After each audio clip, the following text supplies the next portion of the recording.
Dalam Pilkada 2024 ini, selain idealis, Ibu Mega dan PDI Perjuangannya sudah pasti harus realistis.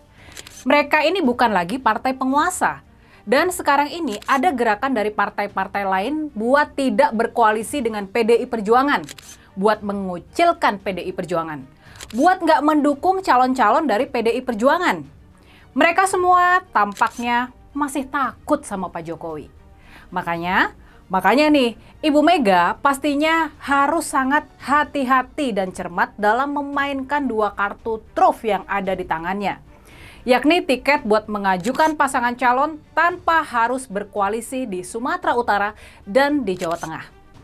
Dua raihan yang sangat berharga di pemilihan legislatif yang lalu ini, di mana PDI Perjuangan bisa dapat 21 kursi dari 100 kursi DPRD di Sumut dan 32 kursi dari 120 kursi DPRD di Jawa Tengah. Ini benar-benar harus dimanfaatkan buat memenangkan kursi Gubernur Sumatera Utara dan Gubernur Jawa Tengah. Apalagi, ini menariknya. Apalagi di dua provinsi itu, PDI Perjuangan kemungkinan besar bakal menghadapi anak dan mantu dari Pak Jokowi. Mereka bakal melawan Bobi Nasution di Sumatera Utara dan Kaisang Pangarep di Jawa Tengah. Jadi, calon-calon penantang dinasti Pak Jokowi ini memang harus disiapkan yang benar-benar punya kekuatan dan peluang yang cukup buat menang. Dan karenanya, Ibu Mega bukan nggak bakal tanggung-tanggung juga. Menurut hitungan terakhir, dia bisa jadi bakal menurunkan 2 jenderal tentara buat bertarung melawan anak-anak dari Pak Jokowi.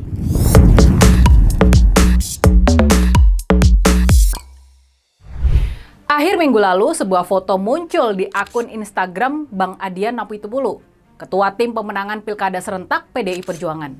Dalam foto bersama di acara peringatan Kuda Tuli itu, peringatan kerusuhan 27 Juli 1996, muncul sosok Jenderal Purnawirawan Edi Rahmayadi berbaju merah bersama Sekjen PDI Perjuangan Mas Hasto Kristianto dan juga Bang Adian. Lokasinya di gedung kantor PDI Perjuangan. Ini sebuah tanda-tanda. Ini sungguh sebuah tanda-tanda keras. Buat Pilkada Sumatera Utara, kita tahu kalau calon lawan yang bakal dihadapi sudah ditetapkan, yakni pasangan Bobi Nasution dari Partai Gerindra dan Surya dari Partai Golkar. Mereka sudah didukung oleh 7 partai politik. Mereka sudah memborong dukungan dari 7 partai politik, yakni Gerindra, Golkar, Demokrat, PAN, Nasdem, PKB, dan P3. Makanya, karena sosok lawan sudah diketahui, Ibu Mega dan PDIP sudah bisa lebih leluasa dalam menempatkan calon yang bakal dihadapkan untuk melawan duet Bobi Surya. Sayangnya, di Sumut, PDIP nggak punya kader yang kuat, nggak punya kader yang bakal sanggup buat mengalahkan si menantu presiden ini. Makanya nih, walaupun mungkin ya kita punya perasaan berat hati, tapi masuk akal juga. Sangat masuk akal kalau Ibu Mega akhirnya memutuskan bakal mendorong Gubernur petahana Edi Rahmayadi di Pilkada Sumut 2024 ini. Ibu Mega hanya bakal menurunkan calon dari tingkat nasional buat bertarung di Sumatera Utara sebagai pilihan kedua atau pilihan cadangan. Memang, buat para pendukung banteng di Sumatera Utara, Edi Rahmayadi ini menyisakan luka. Dia menggunakan isu SARA buat mengalahkan pasangan Jarod Sihar yang didukung oleh PDIP di Pilkada tahun 2018 lalu. Selain itu, masyarakat kurang merasakan hasil kerja yang positif dari Bang Edi selama 5 tahun memimpin Sumut. Tapi, berpolitik konon memang nggak boleh baperan. Realitasnya, sekarang kita menghadapi sebuah tantangan berat. Kita menghadapi kawan yang super berat, yakni menantu dari Pak Jokowi. Makanya, walaupun luka dan rasa kecewa masih terasa, kita tetap harus mendukung keputusan Ibu Mega kalau pada akhirnya dia memilih Bang Edi Rahmayadi sebagai calon Gubernur Sumatera Utara dari PDIP. Dan sebagai pendamping Bang Edi, ada 2 nama kader yang bisa dimajukan, yakni Bang Nixon Nababan dan Bang Bari Simorangkir, si anak global yang pulang kampung buat membangun Sumut itu. Nah, sekarang kita pindah ke Jawa Tengah. Ini juga medan pertempuran yang bakal sangat berat. Apalagi calon lawannya adalah gabungan dari polisi dan anak presiden. Besar kemungkinan lawan yang bakal dihadapi di Jawa Tengah adalah Irjen Polisi Ahmad Lutfi yang bakal berpasangan dengan Kaesang. Sekarang ini Pak Ahmad Lutfi sedang ditarik dulu ke Kementerian Perdagangan. Ini bukan upaya menjegal dia loh ya. Tapi ini buat menaikkan pangkat Pak Lutfi supaya bisa pensiun dengan status Jenderal Bintang 3. Nanti nggak lama setelah menjabat di Kemendak, Pak Lutfi akan diumumkan sebagai calon gubernur dan mengundurkan diri. Pak Lutfi tampaknya bakal ditugaskan buat membawa Kaesang memimpin Jawa Tengah.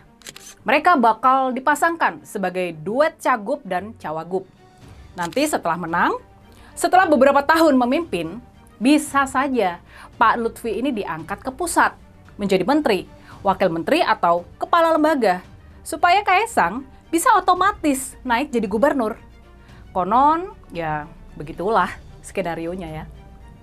Jadi, persoalan kita, siapa jagoan kita yang sedang dipersiapkan oleh Ibu Mega buat menghadapi lawan berat Ahmad Lutfi Kaesang Pangarep ini?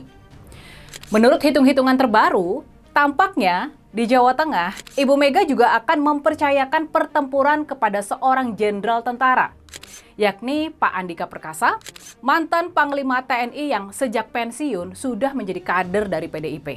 Kalau bisa, Pak Andika bakal dipasangkan dengan Gus Yusuf Hudori dari PKB, seorang tokoh NU Jawa Tengah, buat bertarung melawan Pak Ahmad Lutfi dan Kaesang Pangarep. Gabungan tokoh nasionalis dan Islam tradisional NU ini, dua kelompok masyarakat terbesar di Jawa Tengah, dirasa bakal cukup dalam menghadapi para jagoannya dari Pak Jokowi. Apalagi kepemimpinan Pak Andika nggak perlu diragukan lagi, karena dia sudah pernah jadi orang nomor 1 di ketentaraan. Sebagai skenario cadangan, pilihan kedua buat pertarungan di Jawa Tengah, PDI Perjuangan juga punya sosok Hendy Hendrar Prihadi, mantan wali kota Semarang yang syarat akan prestasi itu. Oke, sekarang gimana nih pendapat kalian?